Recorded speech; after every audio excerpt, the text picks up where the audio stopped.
I'd like to acknowledge to the traditional owners of the land on which I'm going to be speaking and pay my respects to their elders, past and present, and to all Torres Strait Islander and Aboriginal people everywhere.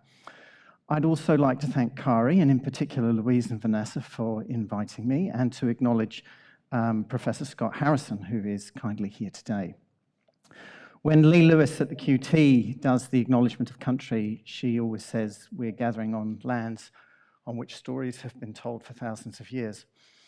And I think that's very apt, because I'm going to be talking about stories.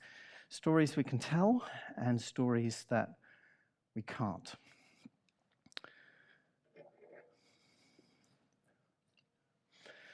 So in an opening scene of David Mamet's play Glengarry Glen Ross, set in a seedy Chicago restaurant, one desperate salesman is trying to persuade another to help break into their head office and steal the sales leads given out to them on a competitive basis.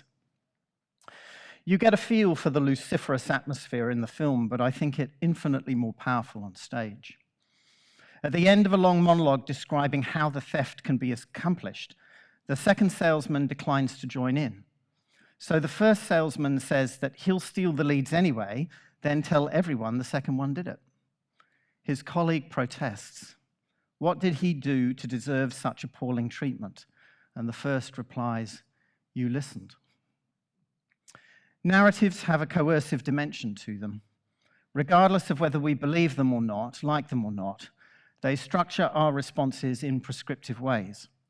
As a representation of events in time, they shape both the origins from which they apparently emerge and the expectations their telling gives rise to. It is for this reason that Jacques Derrida said all stories begin in the middle. Once you recognize a narrative as a narrative, it has already deployed along a projective temporal continuum. With a plausible past and a possible future, one's no less compelling for being imaginary. That is, a narrative may be true, but doesn't have to be to exercise implicatory force. Some narratives seek to become true, as with the story the first salesman tells the second in Mamet's play.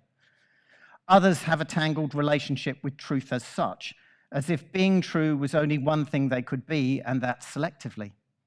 Myths and fables fall into this blurry category, as well as their modern equivalent, urban legends. Finally, there are stories which claim the right to determine what is considered true in the first place, narratives of ultimate knowledge. These are the epistemic formations that Michel Foucault and Jean-François Lyotard wrote about, the first in a 1969 essay, What is an Author?, which identifies Marx and Freud as, quote, founders of discursivity that have their own mode of existence, circulation, and functioning. The second in the 1979 book, The Postmodern Condition, where the end of so-called grand narratives is announced.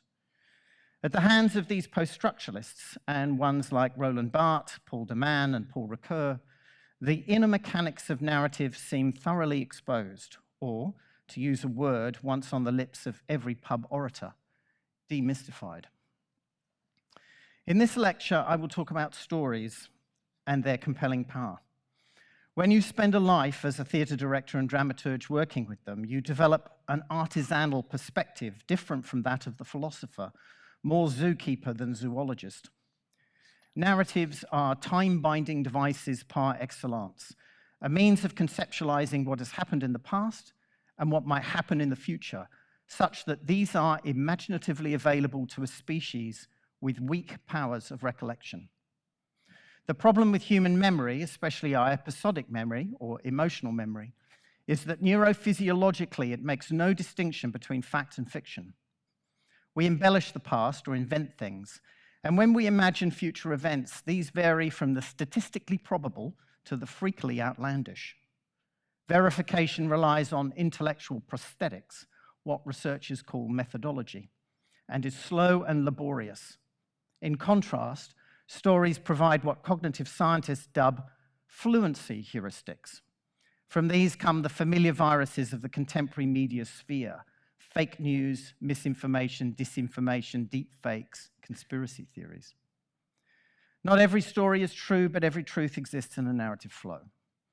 That means some narratives have command over how narrative itself is perceived and received, and not only sophisticated discourses like Marxism or psychoanalysis.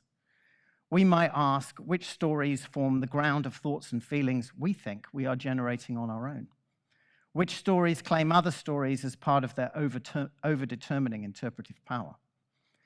These meta-narratives infuse matters of fact with a saffron cloud of credibility, making them mentally substantive, turning two-dimensional information into three-dimensional understanding. This is thick belief. Omar Lizardo writes that thick belief involves emotions and conation. In addition to thinking a proposition to be true, thick believers will want it to be true, will endorse it as true, will defend it against skeptics, will try to convince others that it's true, will explicitly and avow or assent to its truth. Thin belief, in contrast, is uninternalized data, a bare procognitive attitude. The years 1914 to 1991 are ones of thick belief.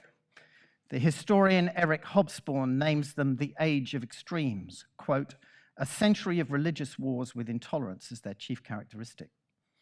The philosopher Hannah Arendt, in The Origins of Totalitarianism, a book I will draw on today, describes them as, quote, a time when men in the midst of communal disintegration and social atomization wanted to belong at any price.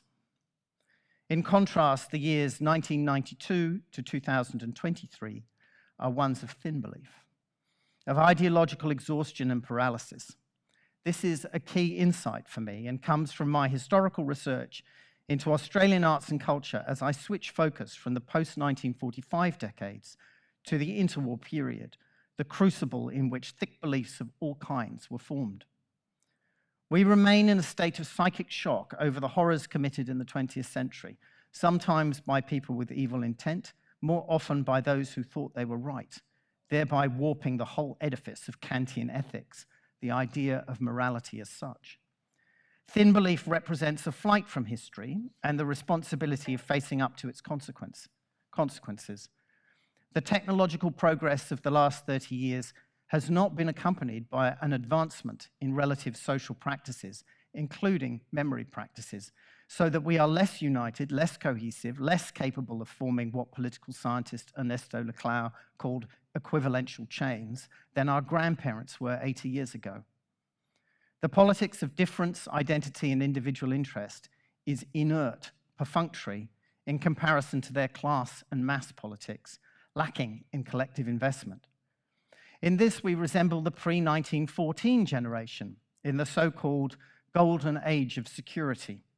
Arendt's description of this time could have been written about our own. Only a few who lived then felt the inherent weakness of an obviously outmoded political structure, which, despite all prophecies of imminent doom, continued to function in spurious splendor and with inexplicable monotonous stubbornness. Everything could go on because nobody cared. The enormous growth of industrial and economic capacity produced a steady weakening of purely political factors, while at the same time economic forces became dominant in the international play of power. The plain businessman had somehow convinced the government that the state's means of violence had to be used exclusively for the protection of business interests and national property. For a very brief time, there was some truth in Walter Rathenau's remark that 300 men who all know each other held the destinies of the world in their hands. This odd state of affairs lasted exactly until 1914, when, through the very fact of war, the confidence of the masses in the providential character of economic expansion fell apart. That was published in 1950 by someone who couldn't imagine that the world, or at least the West, would make the same mistakes all over again, would allow so many of its citizens to become disaffected, political power to become weak in the face of economic wealth, and that wealth to be concentrated in the hands of a small elite.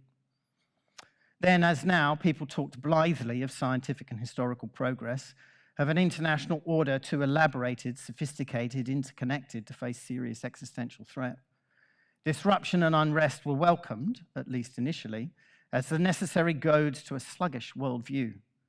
Change was endlessly extolled, endlessly.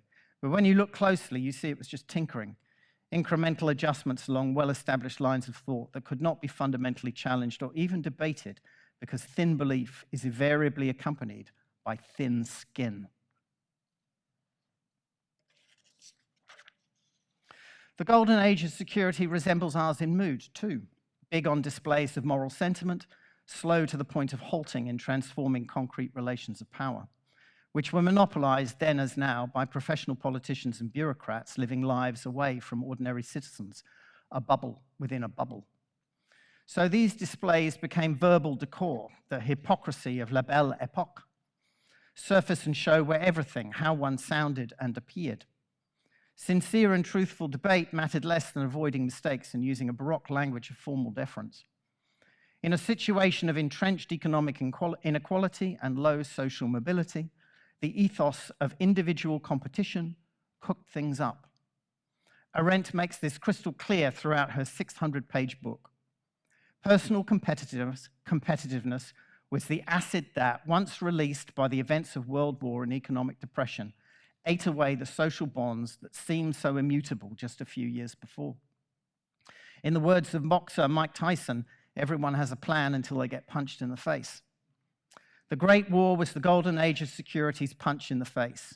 Everything unraveled thereafter. A question for me, one I leave hanging while I discuss other matters, is what will be our punch in the face? That may be hard to say. What is not hard to say, I would argue, because the historical parallels are evident, is our likely response to it. For those living in the 1890s and 1900s, it seemed unthinkable that anything could irreparably damage, much less overwhelm, the story they thought they were telling. But it was a thin story, and when the end came, it crushed quickly, like the thin beliefs sustaining it. The ruins of the future are words that the writer Sean Charles recently used to describe the surreal, discombobulated architecture of the Gold Coast. They struck me as having a compelling ambiguity. Are the buildings and streets around us ones that later generations will forensically examine, like the Egyptian pyramids and ancient Greek temples? Are we creating a legacy for the world to come? Or are we living in the ruins of the future right now, a future in ruins because we are ruining it? Two opposed meanings in one turn of phrase. Which is true? Are we heading into a future bright with the possibility of human progress, the tapping of our full potential? Or are we on the brink of disaster, a violent species that cannot halt or even significantly slow the harm we do to each other or the planet? These are, of course, two stories we tell ourselves. They are the meta-narratives that replaced Lyotard's grand narratives that supposedly died in the 1970s. But in fact, they are, and obviously, far older. And Marxism, Freudianism, and all the other isms one can think of are expressions of them. One is a story of human perfection, salvation, redemption, optimism, euphoria. The other, a story of human error, sin, damnation, pessimism, despair. I want to focus on these two meta-narratives of progress and doom for the rest of my lecture, asking one central question. What are creative artists to make of them? How are arts and culture implicated in the happy face and sad face emojis of modernity's psycho-historical self-image? Happy, sad.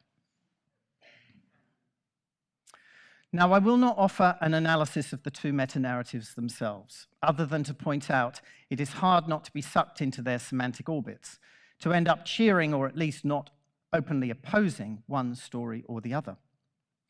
Rather, my argument begins with the observation that whereas in the history of the West it is often possible to spot a sequential rhythm, Barbara Tuchman's calamitous 14th century, followed by Geoffrey Elton's reform and renewal in the 15th, it is the peculiar nature of our end times that they coexist in equal measure, lending a paradoxical quality to public life, an anxiety so deep we can hardly bear to admit it, hopes so fantastic that they border on the delusional. These superordinating storylines have two conspicuous features from a dramaturgical perspective. First, they are what I call recruitment narratives. They not only exist in their own dense field of connotation, they pull other stories into it, making them extensions of, examples of, or evidence for their hallmark assumptions. narratives murmurate. Like a flock of starlings in a winter sky, they subconsciously attend to patterns and directions collectively transmitted. A narrative doesn't have to be explicit to be powerful. It doesn't have to be imposed to impose. In fact, it is better if it isn't, if it appears to be freely chosen from a range of story options, even when that range is effectively policed.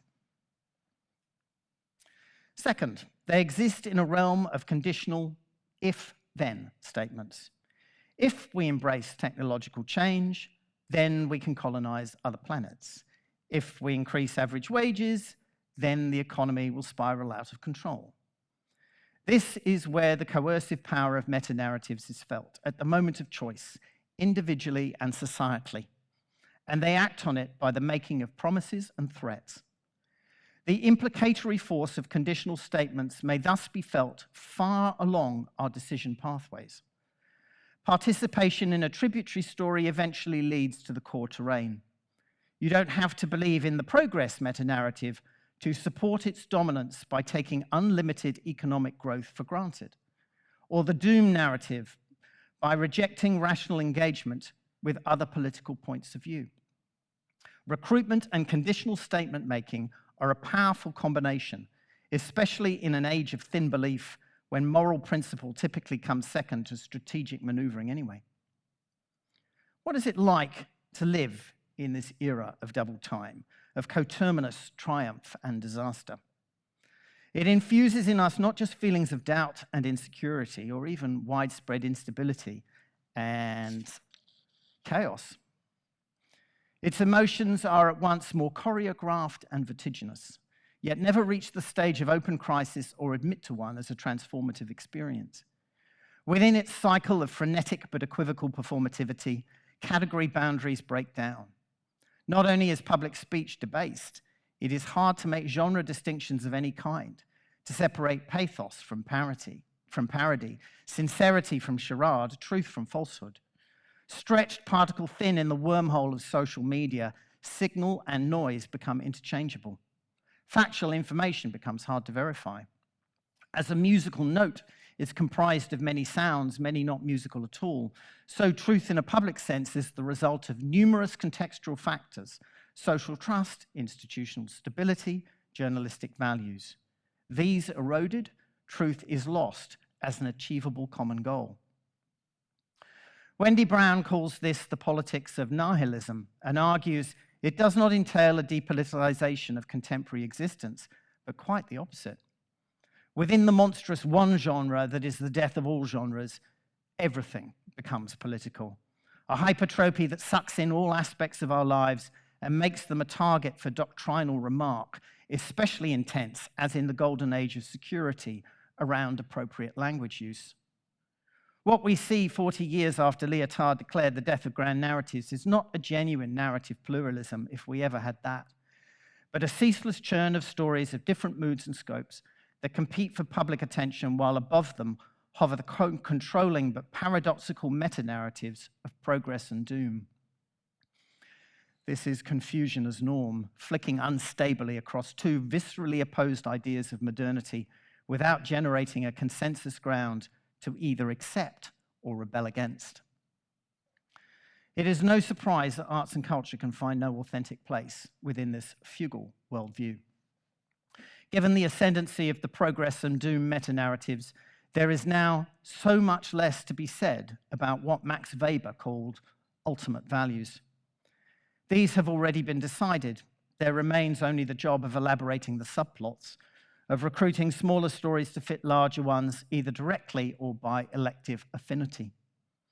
In this, arts and culture are untrustworthy collaborators. As an object of government policy, it is said they are complex and diffuse, their benefits hard to define and measure. But other areas fit this description too. No, they are uniquely difficult because they are uniquely unreliable, as likely to undermine the meta-narratives as support them. They are therefore cast from the public domain as vehicles for collective meaning-making and banished to the private realm, a matter of individual taste rather than shared experience. This peripheralization does not mean the end of arts and culture, though. In a consumer society, They multiply madly, a nightmare of choice. But it is their surface features that are reproduced, not their capacity for deep communication. Value becomes preference. Creativity, ingenuity. Sensibility, style. Rich symbolic exchange is replaced by the product cycle, where art is ground out like any other good or service. Culture becomes a function rather than a communicative social act.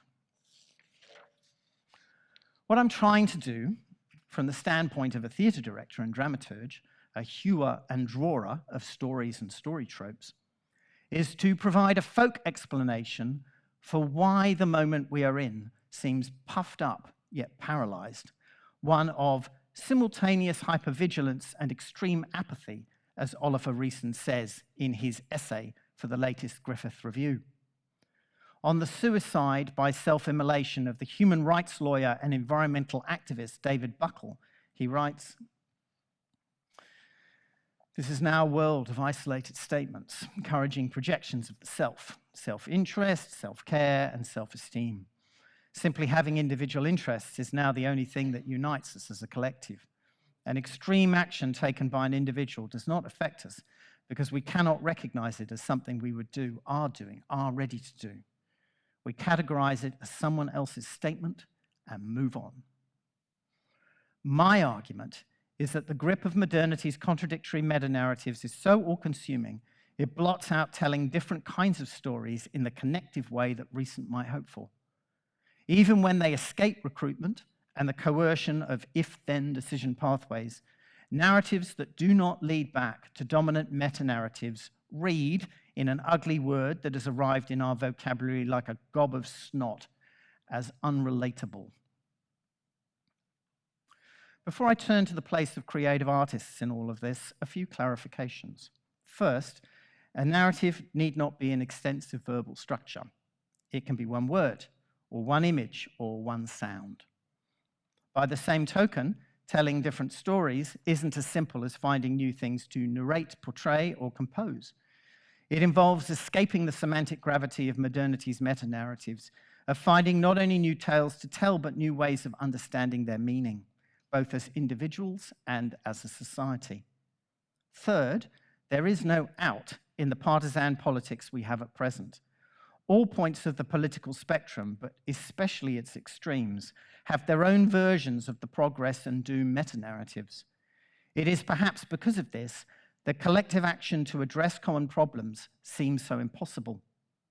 In a chronically divided worldview where beliefs are thin and objects of public attention flit about like nanoparticles, surface agreement might be achieved, but the narrative ground to action it does not exist as a meaningful, effective resource. All stories have character roles attached to them. You don't need to be a literary theorist like Northrop Frye to know the main ones that are ever-changing yet strangely perdurable. The hero, the villain, the victim, the prophet, the comic relief, and so on. What roles are available to the creative artist in modernity's progress and doom meta-narratives? I will describe two that I believe are ascendant and oppressive. Even if you think what I have said so far is speculative, that it may sound plausible but is hard to prove, you might recognize these roles as starkly immediate life choices for creative artists at all stages of their career. The successful artist. In this role, the artist is a fame seeker, wealth seeker, creative entrepreneur, market player, celebrity. The role is functional in that it is empty of specific content. That is, it makes no difference to our meta-narratives whether an artist is successful at creating symphonies or sandcastles, selling artworks or selling themselves. Success is a numinous category of social order, self-justifying and self-sustaining. To succeed at a specific task is to achieve a limited goal. But when categories of social order become functionalized, they lose their boundaries. The role of the artist in fugal modernity is not to succeed at this or that, but to be successful in a way that has no closure. However successful we are, we can always be more so. Thus, the artist is forever found wanting. This inadequacy installs itself internally as a mouth in the night, urging us to greater and greater efforts, even as the emotional rewards for reaching limited goals vanish with their attainment. The empowered artist. In this role, the artist is a figure of power, especially moral power, a challenger, admonisher, corrector of errors, a deliverer of praise and blame. It is inevitably, that is to say by definition, one that coheres within existing political relations, so that empowerment always comes at the price of recuperation. It is for this reason that Paul de Man called avant-garde artists, quote, the outside of the inside, while Scottish rapper and social commentator Darren McGarvey said in his recent Reith lecture that the demand by non-artists for artists to be political is, quote, really saying you should devote all your personal life to the kind of politics I'm into. How much recuperation is involved is a matter for debate, but within our two meta-narratives, roles are coercively assigned. That is, artists will be cast as an admonisher or corrector of errors, and once in them, the roles will stick like wet cement. It will not then be a part they choose to play. It will be an undisavowable function. It is tempting to map the two roles directly onto our meta-narratives. Progress narratives want stories of success, doom narratives ones of moral challenge. But the situation is not so simple, as a glance at the historical record shows. Success and power blend together in unexpected ways. Seeming challengers may really be success seekers, as Jim McGuigan accuses the young British artists of the 1990s of being in his book called Capitalism, especially Damien Hirst. Successful artists may flip and become figures of power, like the singers Bob Geldof and Bono in their third world philanthropic work. Please note, I'm talking about roles here, not personalities, though in the current moment, the latter is fed into the former like meat into a grinder. The personal is political, one of the catch cries of the countercultural 1960s, is now a banal and uncontroversial identity. In a hyper-mediatized world, the personal is all politics can ever be. I'm not trying to dissuade artists from either seeking success or the entanglements of power. That would be both callow and ineffective. My aim is the opposite, to re-engage arts and culture with the world, but on different conceptual premises. Key to this is uncoupling our view of their purpose and value from the obsessive preoccupations of the present, which are short-term, materialistic, and unreflexive. In a word, thin. To allow them to inhabit politically and as a collation of creative practices, a zone of their own understanding. To do this is extremely difficult. By stepping away from the storylines of progress and doom and their associated roles, no obvious public place for arts and culture remain. We are on our own, doing it for the love of it, unquote, pleasing ourselves, unquote, pursuing a hobby, unquote, summed up by the slighting nostrum, art for art's sake, which is art for no one's sake, which is useless art. Try saying this. Health for health's sake. Education for education's sake. Love for love's sake. Put art for art's sake in that sequence and you catch a glimpse out of the corner of your eye of the emasculating contrick being pulled, of the attempt to invalidate the artist's contribution at source, to position it as having an applied value only. And as the two meta-narratives I have described rule the roost, all such applications fall within their fields of connotation. To step away from these isn't to find green fields or blue skies, but to plunge into a void. It is the artist cancelled. This, I suspect, is how many of us feel much of the time, that we barely exist in a social sense at all. The Origins of Totalitarianism is a sweeping yet detailed examination of the deeper causes of some of the worst atrocities of the 20th century. The, quote, monstrous immorality of ideological politics, in Hannah Arendt's words. But it is also a warning that the time of thick belief will come again if the conditions for its resurrection are propitious. Consider this quotation from a section titled Decline of the Nation State and the End of the Rights of Man about the interwar period. The First World War exploded the European Comity of Nations beyond repair, something which no other war had ever done. Inflation destroyed the whole class of small property owners beyond hope for recovery or new formation. Unemployment reaching fabulous proportions, was no longer restricted to the working class, but seized, with insignificant exceptions, whole nations.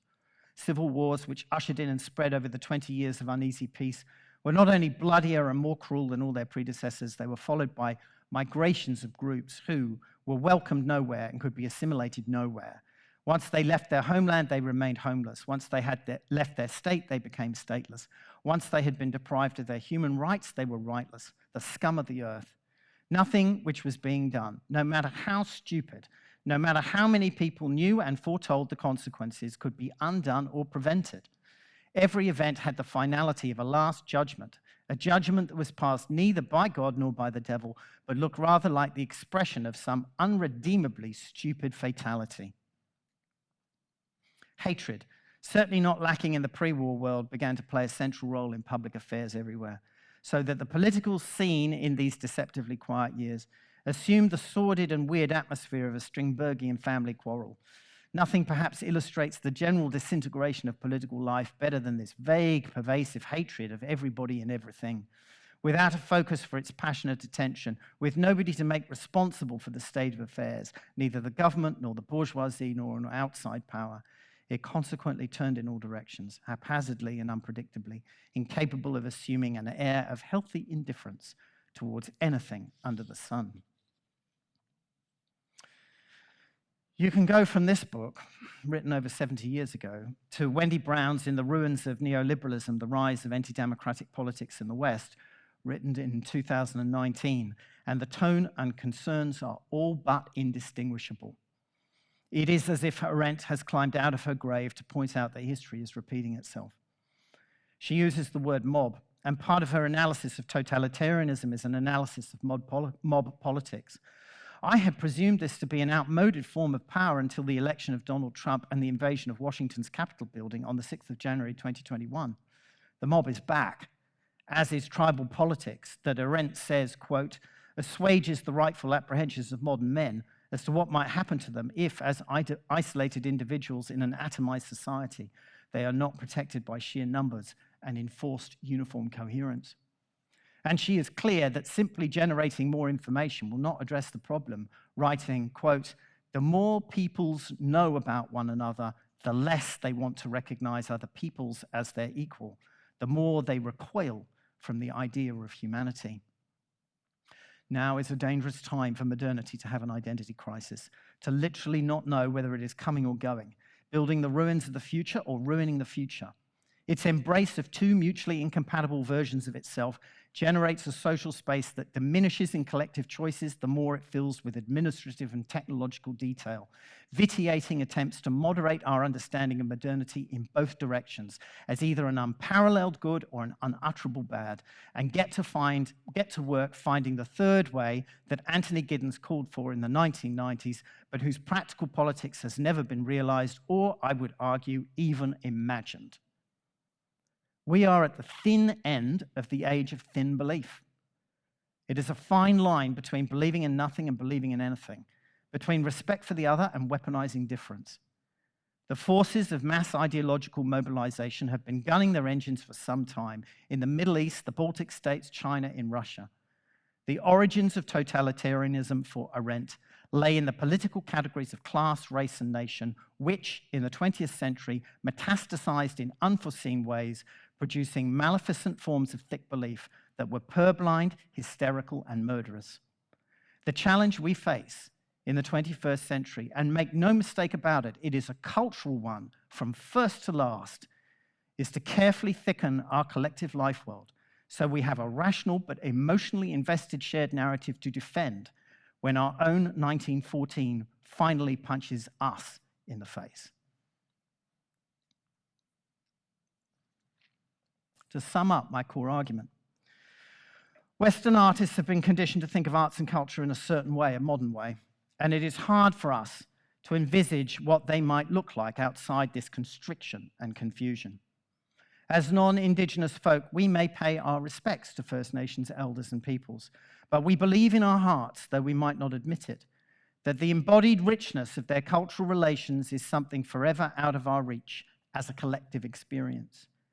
Whether we think the world is going to Mars in a space rocket or hell in a handbasket, a ubiquitous assumption is that there is no way back from modernity as a state of being. History has no reverse gears. Here's a dramaturgical truth, if ever there was one. You can't fight a three-dimensional narrative with two-dimensional data, big or otherwise. You need another narrative. Because narratives exist potentially and virtually, as well as factually and actually, you can't counter their interpretive power by producing empirical evidence against them. It's like trying to hammer to death a bath sponge. The connective stories that Oliver Reeson wants can only come from one source: arts and culture. That's a return of the repressed for the West, so unlikely to prompt a, sorry, we got it wrong, and an immediate acceptance of all that arts and culture represent. It is not that the choice is difficult for modernity to make, it is next to impossible for modernity to conceive.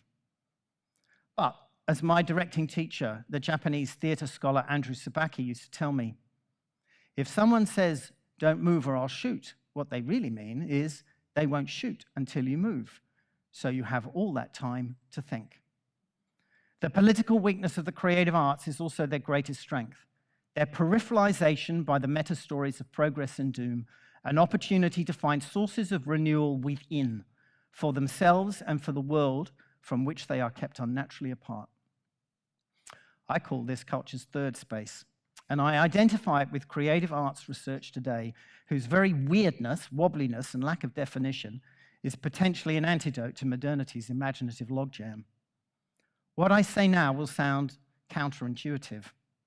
We may want creative artists to be recognized and rewarded. We may want them to flourish and grow in acceptance, regard, and renown. But I would argue these are deceptive goals, not unwarranted, but second order, that there is a more important role we can play. My concluding remarks do not form a joined-up argument. Frankly, I can't see that far. I can't imagine a story different from the stories I have been hearing all my life, but I can imagine imagining one. The central insight holding my nascent vision together is that a third space is informed not by the cult of personal striving and accomplishment, but by a spirit of relinquishment and letting go. That is my advice to the playwright responsible for telling the tale of modernity, whose bifurcated plot lines are now wrecking the drama. Stop. Release your authorial grip. Face the silence within and feel it reverberate in your soul. Your soul may speak back to you in new creative ways. Make time and take time to listen to what it has to say. What are the characteristics of this third space? I can make no recommendations for its organizational features, but I can describe aspects of its underlying ethos. It is, above all, an epistemological space. That is, it offers a mode of inquiry and a body of knowledge that is coherent, credible, and ontologically authentic. It offers a comportment, to borrow a term from Martin Heidegger, who in his essay on the essence of truth says, quote, all working and achieving, all action and calculation keep within an open region within which beings, with regard to what they are and how they are, can properly take their stand and become capable of being said. It is the open region I have my eye on as the essence of the contribution the creative artists might make to the search for new insights in a looping and emotionally frozen modernity. A third space refuses the recruitment and coercive if-thens of the progress and doom meta-narratives. It claims the right to keep its open region open and to seek validation of its nature, aims, methods, and values within its own art-form disciplinary boundaries. By implication, in respect of the external demands brought to bear on creative arts research, it claims the right to be indifferent, to set aside, to walk away, to treat as minor in the scheme of things, to let them go. To explore stories of another kind, neither valorizing the moment we are in nor writing it off completely. The creation of something new can only begin with the shedding of something old, whether the old is loved and cherished, as with a happy childhood, or despised and hated, as with a bankrupt political regime. Whatever is truly original relies on giving up the structures and expectations that precede the search for real alternatives. A third space is one not only of research, but of revaluation. Research asks, what have we missed? Revaluation asks, what have we diminished? If the creative arts are to engage the challenges of the bewildered and self-destructive moment we are in, they must clap back to the petty humiliations and slights they continually and robotically receive in an age of thin belief and speak from the heart of their being. This means that discussion of the intrinsic or inherent, or to use Weber's preferred term, substantive value of arts and culture, is the central problem in considering their social role today. All other problems either involve this problem of value or are offshoots from it. No discussion about the benefits of creative arts research can be had without tackling their substantive value head-on. A third space floats between academically defined research norms and sector-defined professional practices. This describes the historical situation of creative arts research today. It is not all such a third space might be, but it is what it is right now. As such, it is not a zone for rules and regulations. It is a zone for agency, vulnerability, and radical openness, for the discovery of diagonal moves, to cite a key concept of the philosopher Alain Badiou.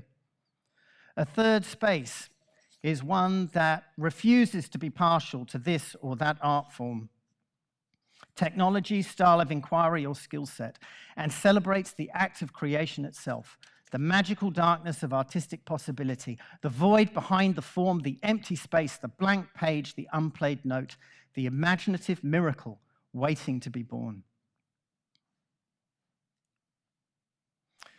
A third space returns creative artists to the roots of their art forms, to their essential conditions and being in the world, rather than asking them to appease modernity's endless but thin demands for novel artifacts and applications.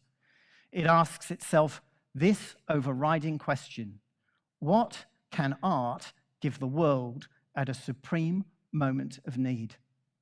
In answering this, it encourages creative artists to engage with their art forms in a state of rediscovered innocence and lack of expectation, to be in them and then in us in a pure state of play.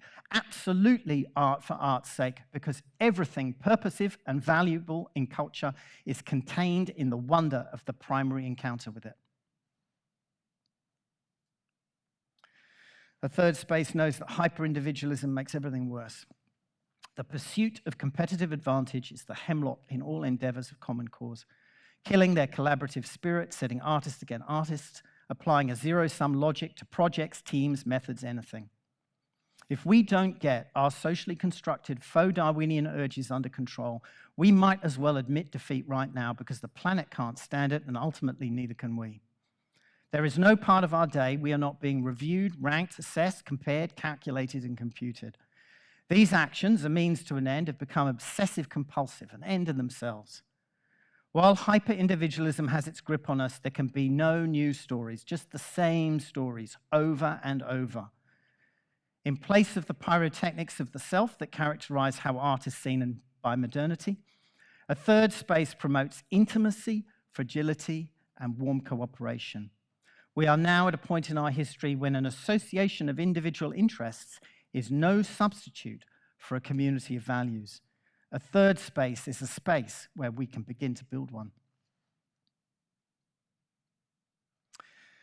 If artists can excavate a body of knowledge defined not by external demands for new achievement, but an inner desire for new experiences, if we can lessen our need for acknowledgement and reward from anyone but ourselves, drawing strength from the art forms we have chosen and that have chosen us, then we are released into a new creative emancipation, a new unguarded set of imaginative and intellectual possibilities of art generously given, without expectation of a return, of art free in its soul.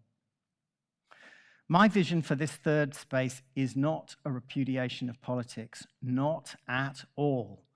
It is a shifting of the ground of art to explore and equip a different style of political engagement, one that aims to succeed in limited goals but rejects the vacuity of successfulness.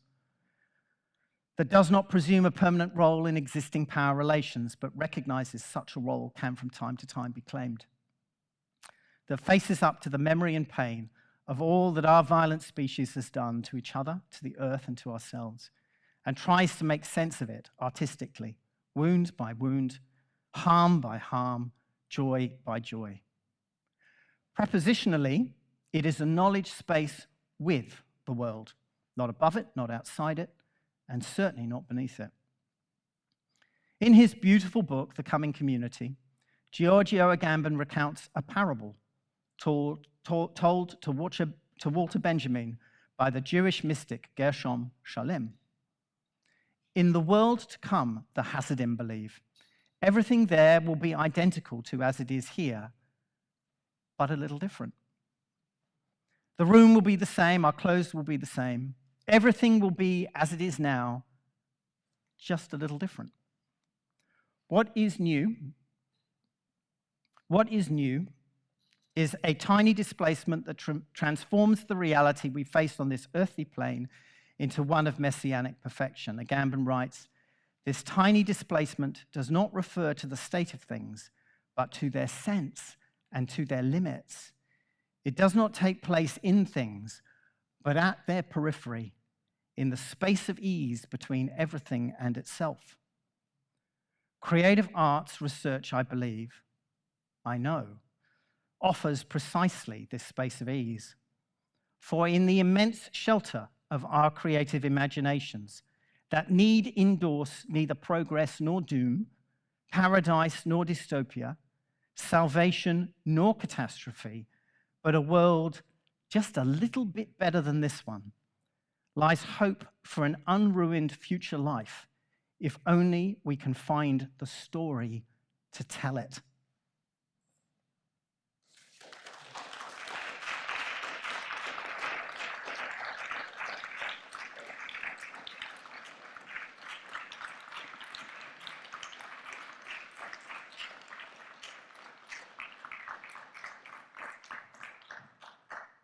Thank you.